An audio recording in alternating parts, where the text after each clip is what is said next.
Drink up your milk, Sherman. I can't, Mr. Peabody. I'm racing my push cart in an hour. But what has that got to do with milk? Well, I don't like to drink when I drive. I'll tell you what, you drink your milk and I'll give you an experience in driving. It's a deal. I wiped off Sherman's mustache and then set the way back in forth for the state of Indiana in the year 1910. Who are we going to meet, Mr. Peabody? The man who won the first Indianapolis auto race, Barnaby Victor. We entered the way back and arrived at the speedway as the race was about to get underway. Two ancient vehicles stood idling at the starting line. Which car belongs to Barnaby Victor, Mr. Peabody? The one without wheels, Sherman. Mr. Victor, don't you know your car hasn't got wheels? That's all right, Sonny. It doesn't have any gas either. And sure enough, his machine fell silent.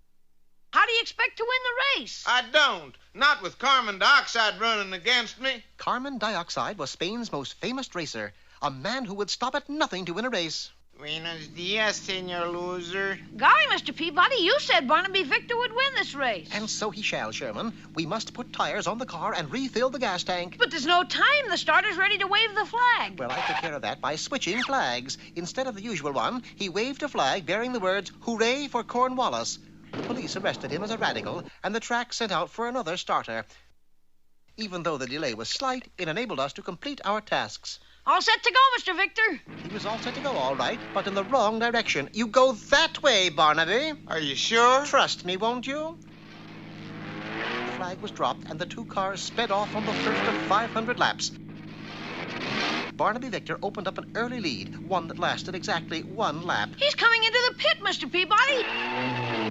Forget something, Barnaby? Sure did. I forgot the ignition key. I had it a minute ago. You mean the key that starts the car? That's the one. But, Mr. Victor, you started your car. It's running now. Is that the key in the ignition hole there? Oh, yeah, there it is. Thanks for finding it for me.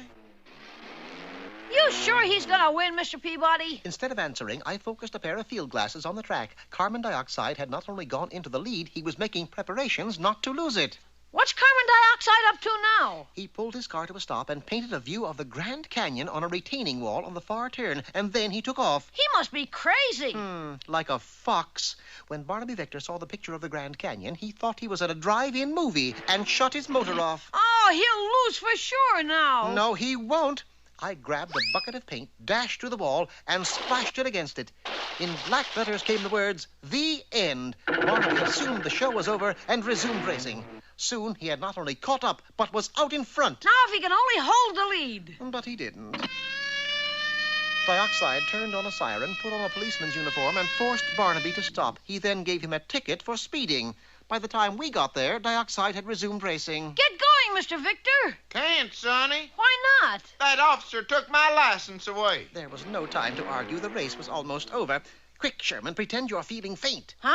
A fainting spell. Have one. Oh, I feel dizzy. Quick, we must get this poor boy to a hospital. But I don't have a license. You don't need one. We got into the car and roared off. Which way to the hospital? Just keep going. I'll tell you when to stop. Even with his foot down to the floorboards, Victor's car was not gaining on dioxide. It was then I noticed the speedometer only went as high as 50. So I simply broke the glass and pushed the needle. Naturally, the car went faster. As we went into the last lap, we forged ahead. Mr. Peabody, our gas tank, it reads empty. And that wasn't our only concern. Carbon dioxide had lit a stick of TNT and threw it into our auto. Put it out, Mr. Peabody. But instead of doing so, I let it fly in back of us. The explosion occurred just as we ran completely out of gas, but the shock wave picked us up and thrust us across the finish line, victorious.